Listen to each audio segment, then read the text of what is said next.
नमस्कार दोस्तों, इवोकाइस के यूट्यूब प्लेटफॉर्म पर आप सभी का स्वागत है। बीपीएससी प्रीलिम्स एग्जाम के रिगार्डिंग कुछ इंपॉर्टेंट टॉपिक सब्जेक्ट वाइज आज हम डिस्कस करेंगे इस वीडियो में। काफ़ी इंपॉर्टेंट हो जाता है जो लोग बीपीएससी प्रीलिम्स एग्जाम दे रहे हैं। देर न करते हुए स्टार्ट करते हैं। चैनल पर नए हो तो चैनल को सब्सक्राइब कर लें और नोटिफिकेशन बेल को जरूर प्रेस करें ताकि बीपीएससी के रिगार्डिंग जो भी आपको वीडियो प्रोवाइड करे जाएँ वो आप तक सबसे पहले पहुँच सकें। तो इसमें बात करेंगे history, geography, polity, current affairs, economics के जो भी इम्पोर्टेंट टॉपिक हैं। आप इन टॉपिकों को बीपीएससी एग्जाम के पहले जरूर पढ़ के जाइएगा, आपको जरूर फायदा होगा। अगर आप इसको फॉलो कर लेते हैं तो बीपीएससी प्रीलिम्स का एग्जाम आपका नहीं रुकेगा। ये जो टॉपिक है वह बीपीएससी प्रीलिम्स एग्जाम के जो प्रीवियस ईयर क्वेश्चन पेपर हैं उसके एनालिसिस और अपने पर्सनल अनुभव के आधार पर हमने इसको तैयार किया है।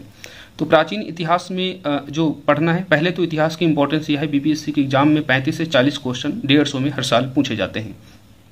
तो इसमें प्राचीन इतिहास, मध्यकालीन इतिहास और आधुनिक इतिहास के जो इंपॉर्टेंट टॉपिक है जहां से बीपीएससी जो है लगभग क्वेश्चन हर साल यहीं से बनाता है। तो उसमें सबसे पहले प्राचीन इतिहास, जिसमें हमको पहले पढ़ना है सिंधु घाटी सभ्यता। और सिंधु घाटी सभ्यता में जो पढ़ना क्या है हमको, उसमें जो प्रमुख स्थल हैं उन स्थलों से क्या प्राप्त हुआ है। जैसे मोहनजोदड़ो से क्या क्या चीज़ें मिली हैं, कांसे की मूर्ति, लोथल से बंदरगाह, ऐसे जो इम्पोर्टेंट वस्तुएं हैं जो प्रमुख स्थानों से मिली हैं, हमको उस पर जो है स्पेशली ध्यान देना है। नेक्स्ट, महाजनपद और उनकी राजधानियों को हमको याद रखना है। अगला, मगध साम्राज्य। और मगध साम्राज्य के पहले हमको जो उसमें बिम्बसार हो गया, अजातशत्रु हो गया, उदयन हो गया, इनमें क्या देखना है, इनकी प्रमुख उपाधियाँ। और इनमें इम्पोर्टेंट हो जाता है कि जो राजधानी चेंज होती है, जैसे राजगिरी, पाटलिपुत्र, किस शासक ने पाटलिपुत्र को बसाया, तो ये इंपॉर्टेंट हो जाता है आपके लिए। तो महाजनपद, उनकी राजधानी, मगध साम्राज्य में बिम्बसार, अजातशत्रु, उदयन को पढ़ना है।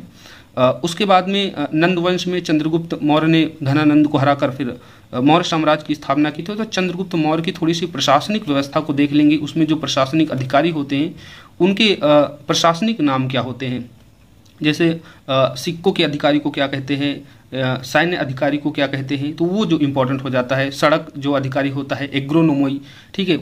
इस तरीके से आप लोग चंद्रगुप्त मौर्य की प्रशासनिक व्यवस्था को थोड़ा सा देख लेंगे। फिर मगध साम्राज्य में अशोका के बारे में आपको पढ़ना है। अशोका के जो इम्पोर्टेंट अभिलेख हैं, अशोक की जो प्रमुख यात्राएं हैं और उन यात्राओं के दौरान उनने जो उपाधियां धारण की थी उसको आपको देखना है। मगध साम्राज्य के बाद आप गुप्त साम्राज्य में आ जाइएगा। गुप्त साम्राज्य में भी प्रमुख अभिलेख, जैसे अभी बीपीएससी एएयू के एग्जाम में ही पूछा गया था, भाब्रू अभिलेख से रिलेटेड था। तो गुप्त साम्राज्य में आपको अभिलेख पढ़ना है। गुप्त साम्राज्य के जो शासक हैं उन्होंने क्या उपाधियां धारण की है, क्योंकि काफ़ी इंपॉर्टेंट हो जाता है। चंद्रगुप्त मौर्य द्वितीय, स्कंदगुप्त, इन सब की जो उपाधियां हैं वह काफ़ी इंपॉर्टेंट हो जाती हैं। और गुप्त साम्राज्य के सिक्के देखना है, क्योंकि गुप्त काल में ही सबसे ज़्यादा आपके जो स्वर्ण सिक्के जारी किए गए थे, तो सिक्के इंपॉर्टेंट हो जाता है। उन सिक्कों के थोड़ा सा आप बैकग्राउंड देख लीजिएगा। नेक्स्ट, प्राचीन इतिहास में हमको पढ़ना है सातवाहन। सातवाहन के जो शासक होते हैं, गौतमी, सतकर्णी वगैरह जो हैं, उनको आपको देखना है। ये काफ़ी इंपॉर्टेंट हो जाता है सातवाहन भी। नेक्स्ट, सातवाहन शासकों के बाद में आप हर्षवर्धन में आइएगा। हर्षवर्धन में इम्पोर्टेंट हो जाता है कि जो यात्री आते हैं, फाइयान वगैरह हो गए, ठीक है, इनके बारे में थोड़ा देखना है। हर्षवर्धन का क्या उपाधियां धारण करते हैं। नेक्स्ट, इसमें जो है पूर्व मध्यकालीन को थोड़ा सा देखना है। पूर्व मध्यकालीन जैसे पाल, प्रतिहार, राष्ट्रकूट और चोला, इनके बारे में थोड़ा थोड़ा पढ़ना है। और जो त्रिपक्षीय संघर्ष होता है, पाल, प्रतिहार, राष्ट्रकूट के बारे में इनको थोड़ा सा पढ़ना है। और विदेशी यात्री पूर्व मध्यकालीन में कौन से आते हैं, पाल, प्रतिहार, राष्ट्रकूट के टाइम पर जो विदेशी यात्री आते हैं, ठीक है, उनके बारे में थोड़ा सा देख लेना है। ये भी बीपीएससी के एग्जाम में इस बार पूछा गया। तो बीपीएससी लगभग हर बार विदेशी यात्रियों से रिलेटेड कुछ ना कुछ क्वेश्चन आपको देता रहता है। तो विदेशी यात्री जो है आपको प्राचीन काल में चंद्रगुप्त मौर्य, अशोका के टाइम पर कौन से आए, फिर हर्षवर्धन और पूर्व मध्यकालीन विदेशी यात्री कौन कौन से हैं, इनके बारे में थोड़ा सा पढ़ लेना है। तो इतना पढ़ने के बाद आपका प्राचीन इतिहास जो है एग्जाम के पॉइंट ऑफ व्यू से आपका कवर हो जाएगा। अगर हम रिसोर्सेज की बात करें, हालांकि अगर आपका 21 सितंबर को एग्जाम होता है तो रिसोर्सेज जो है जो आप पढ़ रहे हैं उन्हीं का रिविजन करें। लेकिन फिर भी जो लोग 68वीं बीपीएससी के एग्जाम दे रहे हैं या फिर कुछ भी छूट जाता है तो थोड़ा सा आप लोग लूसेंट, तो ठीक है, इंपॉर्टेंट है ये बीपीएससी एग्जाम के लिए। और नेक्स्ट, इसमें जो एनसीईआरटी क्लास 11th की आती है राम शरण शर्मा की, उसको जो है आप लोग इसका आधार बनाइएगा इन टॉपिक्स का। अब हम मध्यकालीन इतिहास की बात करें, इसमें भी आपको एनसीईआरटी पढ़ना है। एनसीईआरटी इसमें सतीश चंद्रा की इंपॉर्टेंट एनसीईआरटी हो जाती है, ओल्ड एनसीईआरटी, और आपको लूसेंट देखना है। मध्यकालीन इतिहास में दिल्ली सल्तनत पहले आएंगे। दिल्ली सल्तनत में गुलाम वंश को पढ़ना है, खिलजी वंश को पढ़ना है, तुगलक वंश में पढ़ना है। और इन जो वंश पढ़ने इसमें इंपॉर्टेंट हमको ध्यान क्या देना है, इंपॉर्टेंट जो किताबें, प्रमुख जो अरब यात्री आए उन्होंने कौन सी पुस्तकें लिखी, ठीक है, लेखक इनके नाम, और यात्री जो आए थे गुलाम, खिलजी, तुगलक वंश के टाइम पर जो अरब यात्री आए थे इनको भी हमें देखना चलना है। नेक्स्ट हमको गुलाम वंश के जो युद्ध होते हैं, जैसे मोहम्मद गौरी का जो युद्ध होता है वो देखना है हमको, ठीक है। ये युद्ध को थोड़ा सा हमको देख लेना है दिल्ली सल्तनत में। अब हम आ जाएंगे प्रशासनिक अधिकारी। जो दिल्ली सल्तनत में के जो प्रशासनिक अधिकारी होते हैं, जैसे अश्वशाला के अधिकारी मीर बख्श हो गया, उसी तरह ठीक है दास जो व्यवस्था को संभालते हैं, ठीक है, वाकिया नवीस जो पत्रचार व्यवस्था को जो अधिकारी होते हैं वाकिया नवीस कहते हैं। तो इस तरीके के जो इंपॉर्टेंट प्रशासनिक अधिकारी हैं दिल्ली सल्तनत के, उनको देखना है। उनकी जो शब्दावली है, प्रशासनिक अधिकारियों को हम कौन सी शब्दावली से जो है डिकोड करते हैं उसको देखना है। प्रमुख युद्ध हमने बता ही दिया है। सिक्कों के देखना है, दिल्ली सल्तनत में सिक्के जारी किए गए थे उनको क्या क्या नाम से जानते हैं। दास व्यवस्था के बारे में पढ़ना है। जजिया इंपॉर्टेंट हो जाता है। और प्रमुख उपाधियां जो दिल्ली सल्तनत के जो गुलाम वंश, खिलजी और तुगलक वंश के जो शासक हुए हैं उनकी प्रमुख उपाधियों को खासकर आपका ऐबक हो जाता है, बलबन हो जाता है, ठीक है। इन्होंने कई इंपॉर्टेंट जो उपाधियां ली हैं वो लगभग पूछी जाती हैं, तो आपको इन सारे टॉपिकों को मध्यकालीन इतिहास में जरूर देखना है। फिर मध्यकालीन इतिहास का दूसरा पार्ट मुगल काल स्टार्ट होता है। मुगल काल में आपको बाबर के साथ में जो युद्ध होते हैं, जैसे आपने पढ़ा होगा बाबर का पानीपत का युद्ध हो गया, चंदेरी का युद्ध हो गया, खांडवा का युद्ध हो गया। तो जो बाबर के युद्ध है उनके आपको टाइम पीरियड को देखना है। नेक्स्ट हुमायूं के बारे में पढ़ना है। हुमायूं के जो युद्ध हुए हैं बेसिकली शेर शाह के साथ में कन्नौज का युद्ध हो गया, है ना। तो ये सारे आपको जो युद्ध देखना है। चंदेरी का युद्ध हो गया, ठीक है। तो हुमायूं के साथ जो शेर शाह के युद्ध होते हैं वो इंपॉर्टेंट हो जाता है। और शेर शाह को आपको डिटेल में पढ़ना है क्योंकि शेर शाह जो था वो बिहार से संबंध रखता था। नेक्स्ट अकबर, जहांगीर और शाहजहां, औरंगजेब के बारे में पढ़ना है। अकबर के बारे में हमको क्या क्या पढ़ना है, अकबर के बारे में हमको जो युद्ध उन्होंने लड़े थे इंपॉर्टेंट, गुजरात का युद्ध, गुजरात के युद्ध में क्या इंपॉर्टेंट हो जाता है, बुलंदशहर की स्थापना। तो उस तरीके से जो इंपॉर्टेंट युद्ध हैं वो पढ़ना है। अकबर की समाज सुधार की क्या योजनाएं रही, मनसबदारी व्यवस्था को थोड़ा पढ़ना है ना। और धर्म व्यवस्था काफी इंपॉर्टेंट हो जाती है। इलाही धर्म को जो चलाया था किस सन में चलाया था, जो जाति प्रथा थी, ठीक है, उसके बारे में आपको पढ़ना है। तो समाज सुधार, मनसबदारी, धर्म और युद्ध के जो 4 इंपॉर्टेंट टॉपिक हैं वो अकबर से रिलेटेड आपको पढ़ने हैं। जहांगीर के बारे में चित्रकारी काफी इंपॉर्टेंट हो जाती है और उनकी न्याय व्यवस्था इंपॉर्टेंट हो जाती है जहांगीर की। शाहजहां के बारे में वास्तुकला देख लीजिएगा, ठीक है। अब जहांगीर के चित्रकारी मतलब हो गया जहांगीर के दरबार में कौन से महत्वपूर्ण चित्रकार थे, उनके नाम क्या थे। शाहजहां के टाइम की वास्तुकला आपको देख लेना है, शाहजहां ने कौन कौन सा आर्किटेक्चर बनाया और किस शैली में बना था। और औरंगजेब के टाइम के हमको युद्ध देखना है, सामूगढ़ का युद्ध, धर्मत का युद्ध, ठीक है, किसके बीच में हुआ था उसका सन याद रखना है। नेक्स्ट अब हम आधुनिक इतिहास के आएंगे और आधुनिक भारत के इतिहास से सर्वाधिक क्वेश्चन पूछे जाते हैं। आधुनिक भारत के इतिहास में पहले हमको पढ़ना है विदेशी कंपनी जो आई हैं उनकी स्थापना कब हुई। नेक्स्ट युद्ध देखेंगे जो विदेशी कंपनी या फिर अन्य भारतीय शासकों के बीच में हुए, जैसे कर्नाटक का युद्ध फ्रांस और इंग्लिश कंपनियों के बीच में बेसिकली था, उसमें और कर्नाटक के नवाबों ने भी भूमिका निभाई थी। तो कर्नाटक युद्ध उनके सन देखना है, कौन सी युद्ध के दौरान संधियां हुई थी उसको देखना है। मैसूर आपको देखना है, मैसूर का युद्ध जो होता है हैदर अली टीपू सुल्तान जो अंग्रेजों से लड़ते हैं, ठीक है, युद्ध उनके बीच की संधियां, ठीक है, युद्ध का सन और कौन सी संधि हुई है वो देखना है। इसी तरह मराठा संधि, मराठा का युद्ध होते हैं उनमें कौन से संधियां होती हैं, उनके कौन से सन है। अफगान देखना है, म्यांमार और नेपाल के जो इंपॉर्टेंट यहाँ पर संधियां हो जाती हैं। अफगान की संधि, म्यांमार और नेपाल, संगोला की संधि कब हुई, सन जैसे कि आई थिंक 1916 या फिर 1816, ठीक है। तो नेपाल की संधि, म्यांमार, अफगान के जो युद्ध होते हैं उनमें कौन सी इंपॉर्टेंट संधियां होती हैं वो हमको देखना है। नेपाल की संधि आई थिंक 1916 को हुई थी। म्यांमार में 3 युद्ध हुए थे, ठीक है। अफगान अब हम देखना है, अब देखेंगे आधुनिक काल में बक्सर का युद्ध देखेंगे, प्लासी का युद्ध के बारे में पढ़ेंगे। 1857 की क्रांति कहाँ से किन लोगों ने, नायकों ने भूमिका निभाई, लखनऊ से हजरत बेगम महल, इसी तरीके से जो झांसी की रानी, ठीक है, झांसी से कुंवर सिंह बिहार से। तो इस तरीके से जो इंपॉर्टेंट हो जाते हैं उनको आपको देखना है कहाँ से किन लोगों ने भूमिका निभाई। जनजाति और किसान आंदोलन महत्वपूर्ण हो जाते हैं बीपीएससी के लिए, जो इंपॉर्टेंट जनजाति किसान आंदोलन हुए हैं, बिरसा मुंडा, जद्रा भगत लोग, ठीक है, इन लोगों ने जो महत्वपूर्ण जो 6-7 आंदोलन है उनको आपको पढ़ लेना है। नेक्स्ट आधुनिक काल में आपको कांग्रेस के बारे में पढ़ना है, कांग्रेस के अधिवेशन, कौन इंपॉर्टेंट अधिवेशन के बारे में, गांधीवादी जो आंदोलन हुए उनका क्रम, ठीक है, कौन से आंदोलन में कुछ चीजें जो महत्वपूर्ण निकल के आती हैं उसके बारे में, चंपारण वगैरह आपको अच्छे से पढ़ना है। अन्य क्रांतिकारी आंदोलन, ठीक है, समाजवादी जो क्रांतिकारी होते हैं, भगत सिंह वगैरह, सुभाष चंद्र बोस, खुदीराम बोस, ठीक है, इन्होंने जो क्रांतिकारी आंदोलन, चिटगांव शस्त्रागार, ठीक है, ये सब चीजें हुई। अन्य क्रांतिकारी आंदोलन को आपको थोड़ा सा देख लेना है। अंग्रेजी शासन व्यवस्था, इसमें Simon Commission, Cripps, Wavell, cabinet योजना और अगस्त प्रस्ताव, इरविन समझौता, ये सारी चीजें आपको अंग्रेजी शासन व्यवस्था के अंतर्गत देखनी है। आधुनिक इतिहास थोड़ा सा लॉन्ग हो जाता है, लेकिन यहीं से क्वेश्चन ज्यादा बनते भी हैं। तो ये जितने इंपॉर्टेंट टॉपिक बता रहे हैं, वहां से आपको ये इंपॉर्टेंट टॉपिक आपको जरूर कवर करके जाने हैं। नेक्स्ट, आधुनिक भारत के इतिहास में आपको चार्टर एक्ट के बारे में पढ़ना है। चार्टर एक्ट में इंपॉर्टेंट 1773, 1813, 1833 और 1858 का भारत सरकार अधिनियम, 1892 बजट से रिलेटेड इसमें इंपॉर्टेंट हो जाता है, 1909, 1919 और 1935 की कुछ खास इंपॉर्टेंट आपको जो महत्वपूर्ण जो बातें हैं वो इन चार्टरों की थोड़ी थोड़ी पढ़नी है। इसमें सबसे इंपॉर्टेंट 1909, 1919, 1935, 1858, 1813 और 33 भी इंपॉर्टेंट हो जाता है। तो आधुनिक भारत के इतिहास को पढ़ने का जो सोर्स है वो आपका स्पेक्ट्रम या फिर एनसीईआरटी, बिपिन चंद्रा, दोनों में से एक। हालांकि स्पेक्ट्रम काफी इसमें इंपॉर्टेंट हो जाता है क्योंकि फैक्चुअल इन्फॉर्मेशन बीपीएससी ज्यादा पूछता है। प्लस लूसेंट को आप थोड़ा सा देखते चलिएगा। बिहार स्पेशल हिस्ट्री, अब हिस्ट्री तो ये हो गया आपका नेशनल हिस्ट्री। अब बिहार स्पेसिफिक हिस्ट्री, उसके लिए जो है बिहार स्पेसिफिक हिस्ट्री पे मैंने कुछ अपने चैनल पर वीडियो बना दिए हैं। इवोक IAS यूट्यूब आप लोग सब्सक्राइब कीजिए।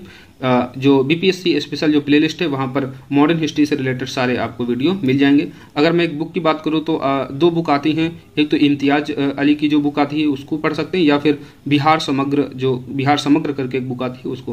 हालांकि मैं बिहार समग्र KBC नैनो पब्लिकेशन की बुक है उसको मैं प्रेफर करूंगा अपने अनुभव के साथ में।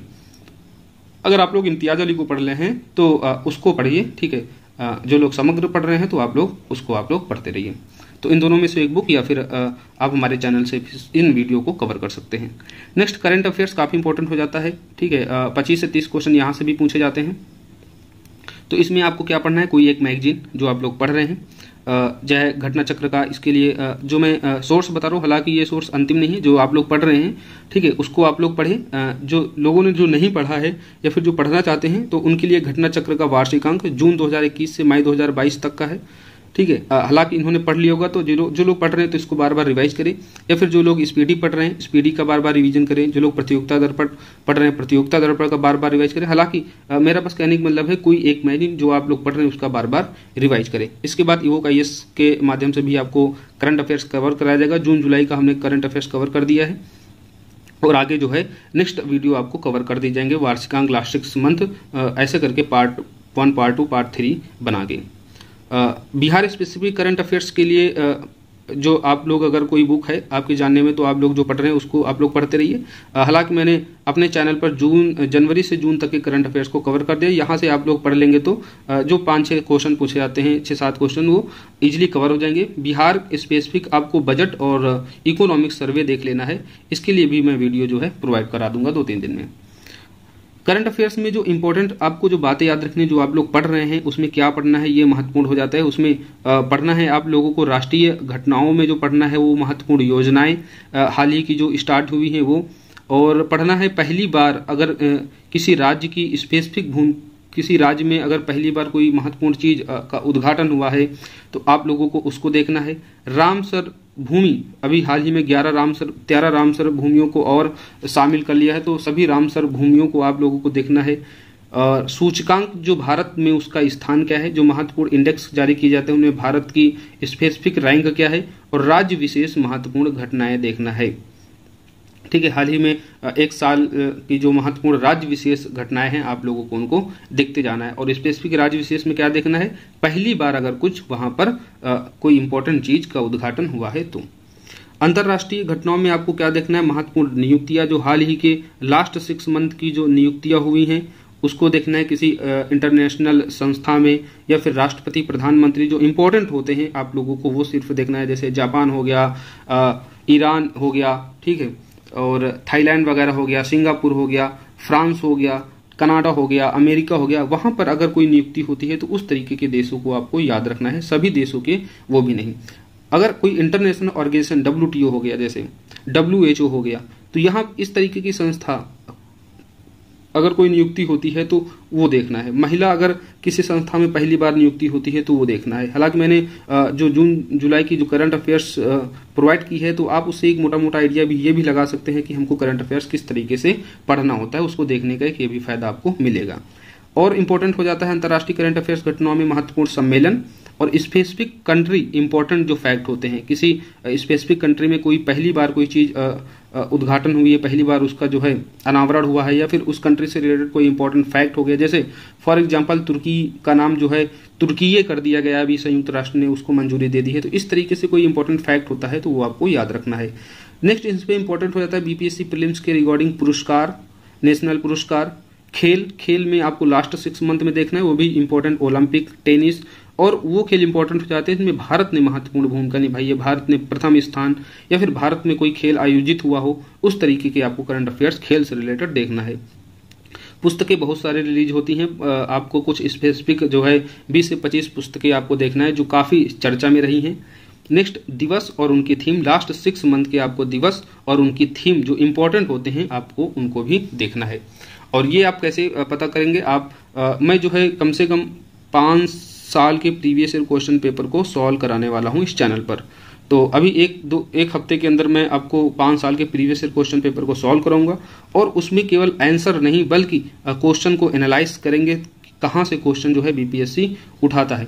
आपके लिए बस इंपॉर्टेंट इस टाइम यही हो जाता है 20 दिन में कि हमको कौन कौन से टॉपिक कहाँ से पढ़ना है, कहाँ से ज़्यादा इंपॉर्टेंट टॉपिकों का हमको रिवीजन करना है।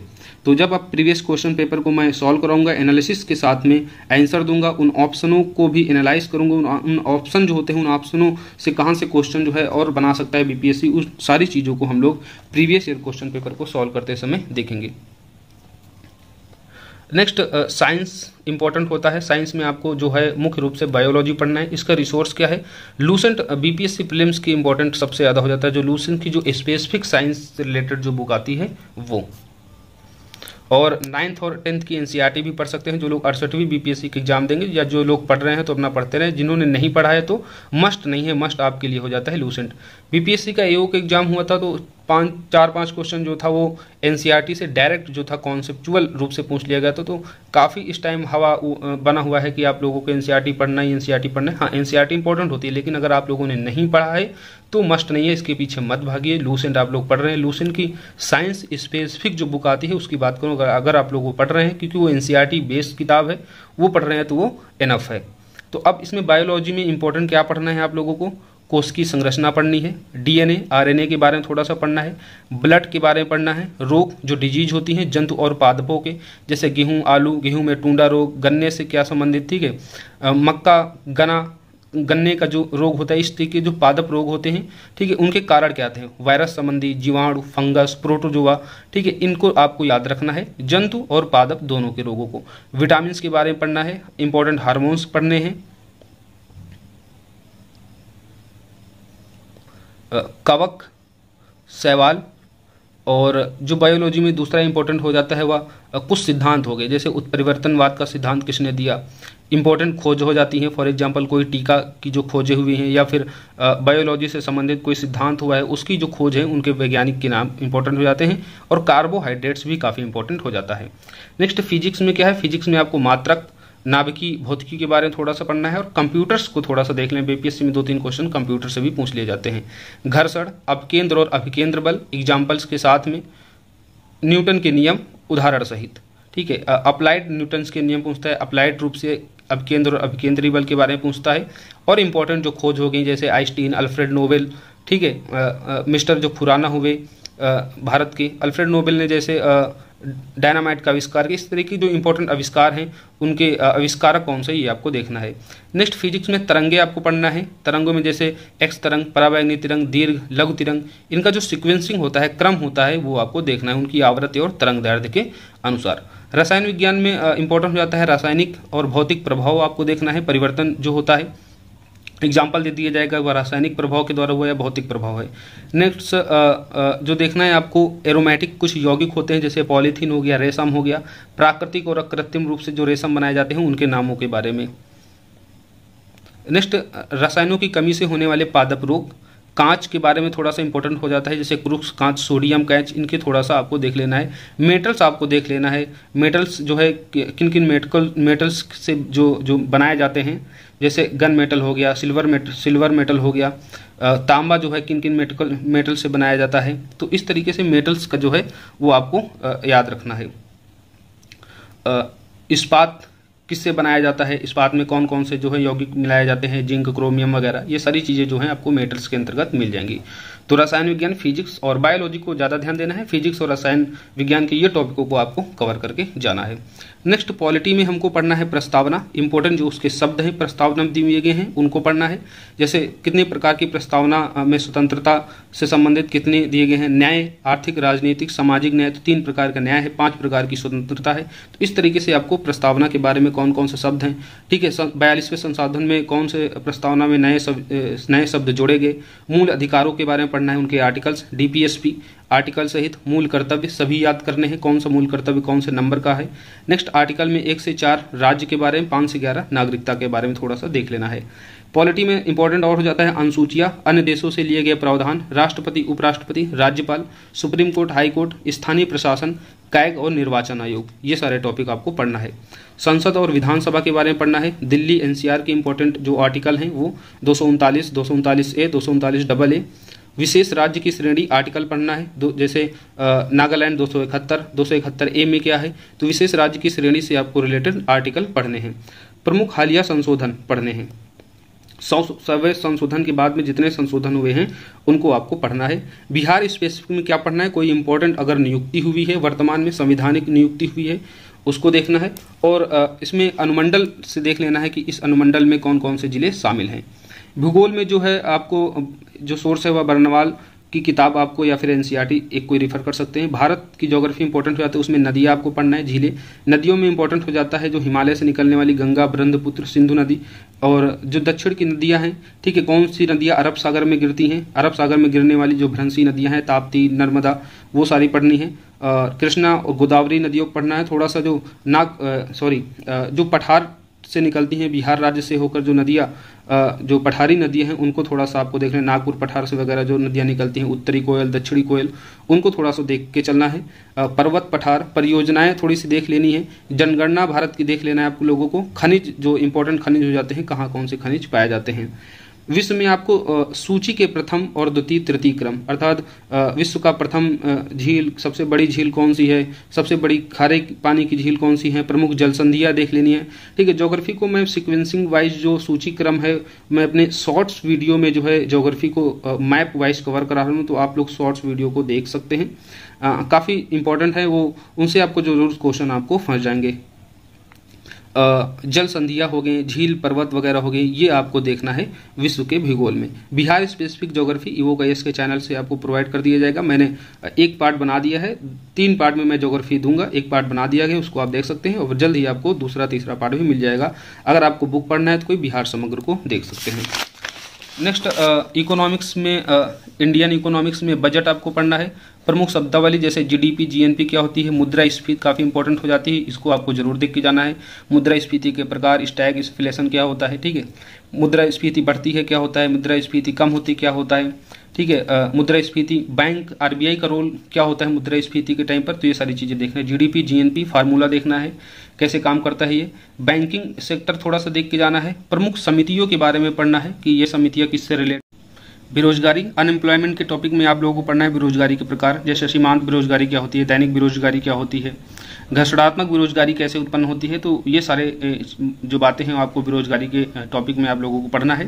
नेक्स्ट पंचवर्षीय योजनाओं को थोड़ा सा देख लेना है। नीति आयोग कब बनी, नीति आयोग का फुल फॉर्म क्या होता है, नीति आयोग के वर्तमान में कौन से अध्यक्ष हैं, पहले प्रथम अध्यक्ष कौन रहे नीति आयोग के, तो ये चीज़ें आप लोगों को नीति आयोग के बारे में थोड़ा सा पढ़ लेना है। 7 से 8 क्वेश्चन इकोनॉमिक्स में बेसिकली पूछे जाते हैं 150 क्वेश्चन में, तो ये इतने टॉपिक आप लोग कवर कर लेंगे तो आप लोगों को क्वेश्चन जो है देखने को मिल जाएगा एग्जाम में। बिहार स्पेसिफिक में आप लोगों को हाल ही में जो बजट आया है उसको देख लेना है। बजट में जो प्रमुख योजनाएं लॉन्च की गई हैं उसको जरूर पढ़ लेना है। और बजट इस बार कितने रुपए का है ये देख लेना है, बजट को किसने पास किया, और जो भी महत्वपूर्ण चीज़ें बजट से रिलेटेड होंगी उनको देख लीजिएगा। हालांकि मैं इकोनॉमिक्स का जो बजट है, इंडियन बिहार इकोनॉमिक बजट और इकोनॉमिक्स से सारे जो टॉपिक हैं उनको मैं अपने वीडियो में प्रोवाइड करा दूंगा जल्द ही, तो उसका टेंशन ना लें। जहाँ से आप लोग पढ़ रहे हैं तो आप लोग उसका रिवीजन करते रहें। तो इस तरीके से मैंने सब्जेक्ट वाइज सारे टॉपिकों को एक एक करके कवर कर दिया गया है कि इन सब्जेक्ट से कहाँ से आप लोगों को ज़्यादा ध्यान देने की ज़रूरत है, कहाँ से जो है क्वेश्चन बीपीएससी बनाता है। इन टॉपिकों को आप लोग बार बार रिवाइज करते रहें, और मैंने सोर्स भी बता दिए गए हैं कहाँ से क्या पढ़ना है, और जो भी इम्पोर्टेंट टॉपिक होगा इन सब्जेक्ट से रिलेटेड मैं अपने वीडियो में समय के अनुसार अपलोड करता रहूँगा। तो आप लोग इस चैनल को ज्वाइन कर लें। चैनल पर नए हो तो इसे सब्सक्राइब और नोटिफिकेशन जरूर बेल प्रेस कर दें, ताकि जो वीडियो मैं अपलोड करूँ आप तक सबसे पहले पहुँच सकें। तो मिलते हैं नेक्स्ट वीडियो में, जब तक लोग अपना ध्यान रखिए, पढ़ाई करते रहिए। धन्यवाद, जय हिंद।